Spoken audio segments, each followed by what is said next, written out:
নমস্কার, কেমন আছে সবাই? আরও একটা নতুন ভিডিওতে তোমাদের সবাইকে ওয়েলকাম। আশা করছি সবাই অনেক বেশি ভালো আছো। এটা হচ্ছে 30 তারিখের ব্লগ। হ্যাঁ, আমার কাছে কমেন্ট এসেছে যে প্রতিদিনের ব্লগ প্রতিদিন শেয়ার করতে। প্রতিদিনের ব্লগ প্রতিদিন শেয়ার আমি করতে চাই, কিন্তু আসলে ভিডিও এখন রোজই করছি প্রায়, ডেলি ব্লগ যেটা, কিন্তু আমি এডিট করার মাঝে মাঝে টাইম পাচ্ছি না, বা এডিট হলেও সেটা আপলোড করে যে ভিডিও যে কাজগুলো সেগুলো করার টাইম পাচ্ছি না, যার জন্য এই আগু পিছু হয়ে যাচ্ছে। একটু ম্যানেজ করে দেখে নাও।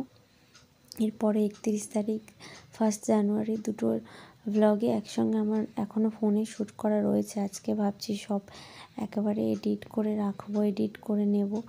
তো তোমরা সাথে থাকো, পরপর রোজ দিন কী হচ্ছে না হচ্ছে জানতে পারবে সবাই।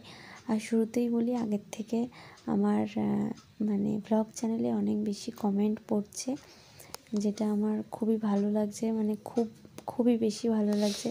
থ্যাংক ইউ সো মাচ সবাইকে এরকমভাবে ভালোবাসা দেওয়ার জন্য। সবাই এরকমভাবে পাশে থেকো, এটাই আমি চাই।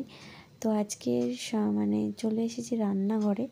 রান্নাঘর থেকে ভিডিওটা শুরু করছি। তো বসিয়েছিলাম ডাল, আর তারপরে আমার বদনটা একবার দেখিয়ে দিলাম। আর আমার রান্নাঘরের এই জায়গাটা থেকে এই জায়গাটা না, মুখটা খুব সুন্দর লাগে, বেশি ফর্সা ফর্সা লাগে। যাকে সোনা দেখছি ঘুমাচ্ছিল, ওকে রেখে আমি রান্না বসিয়েছিলাম। তারপর দেখলাম ও উঠে একা একা খেলু খেলু করছে। তো এবার চলে যাচ্ছি মায়ের সঙ্গে একটু বাগানে। চলো দেখে আসি শীতের মধ্যে আমাদের বাগানটা সবুজ সাজে কত সুন্দর সেজে উঠেছে, কাকার হাতের সমস্ত গাছপালা। চলো দেখে আসি। তো মা চলে এসেছে, একটু ধনে পাতা তুলবে, আর একদম কচি একদম সুন্দর সবুজ, দেখো চোখটা শান্তি হয়ে যাবে। আর ওদিকে হয়েছে পালং শাক, তারপর আরও প্রচুর গাছ, এদিক ওদিক তোমাদেরকে একটু দেখাবো। তো সেদিন ধনে পাতাগুলো তুলেছিল মা, কিছু একটা বেশ একটা হয়েছিল, সে আমার একদম মনে নেই। এখন 2 দিন হয়ে গেছে, 3 দিন, আজকে 1 তারিখ রাত্রে আমি ভিডিওটা এডিট করছি। এটা 30 তারিখের ব্লগ। তো 2 দিন আগে, আমার এই মুহূর্তে ঠিক মনে পড়ছে না, তবে কিছু একটা হয়েছিল। আর এখানটায় দেখো লাউ গাছ লাগিয়েছে। লাউ গাছগুলো বেশ অনেকটা করে উঁচু হয়ে গেছে, বড় হয়ে গেছে। এদিকেও গাছ লাগিয়েছে, চারিদিকে গাছ ভর্তি।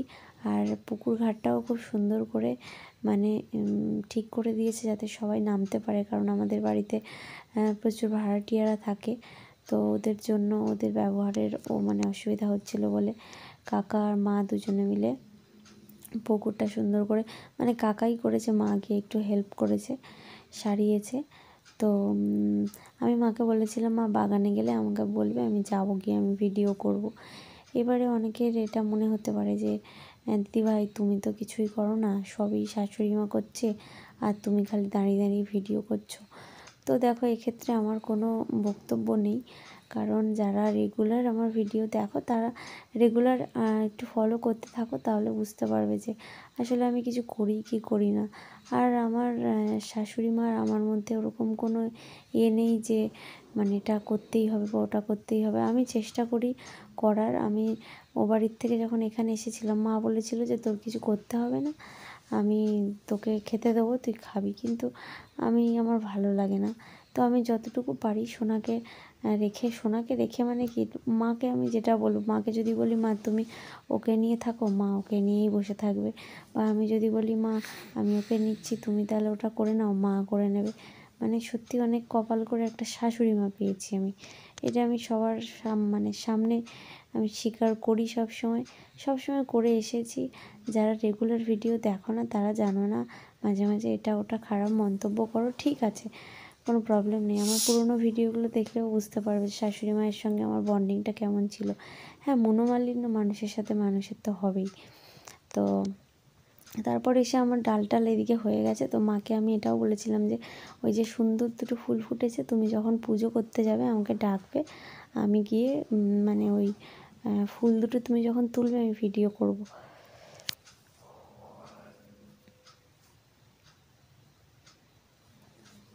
তো মা আমাকে ডেকেছে, যথারীতি গিয়ে আমি একটুখানি ভিডিও করে নিলাম, কারণ মন্দিরে এখন যাওয়া হয় না। তোমরা দেখেছো যারা আমার একদিন আমি কিভাবে পুজো করি তোমাদের ভিডিওতে দেখিয়েছিলাম।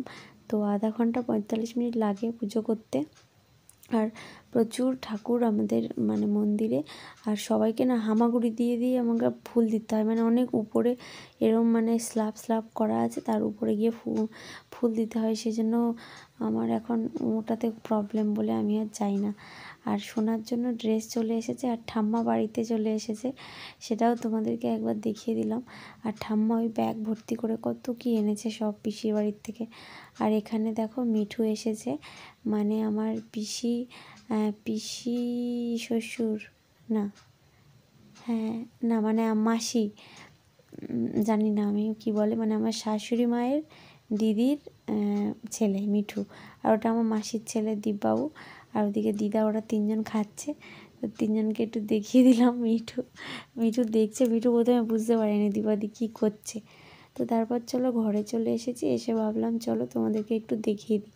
সোনার প্রথম জিন্স এসেছে, এটাকে কি জিন্স বলে আমি জানি না, তবে আমি জানি এই জিন্সটা পরতে আমার হাজব্যান্ড খুব পছন্দ করে, বাবাও পরে মাঝে মাঝে, সেই জন্য জানি এটা একটা জিন্স।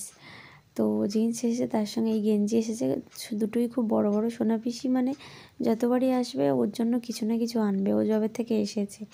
আর এই যে টুপিটাও খুব ভালো হয়েছে। আর স্পেশাল একটা জিনিস এসেছে, সেটা হচ্ছে আমার জন্য।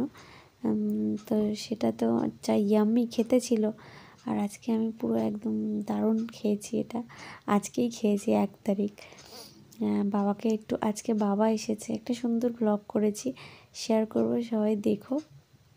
আর এরকম ছোট ছোট ব্লগ দেখতে সবার কেমন লাগছে সেটাও সবাই জানিও।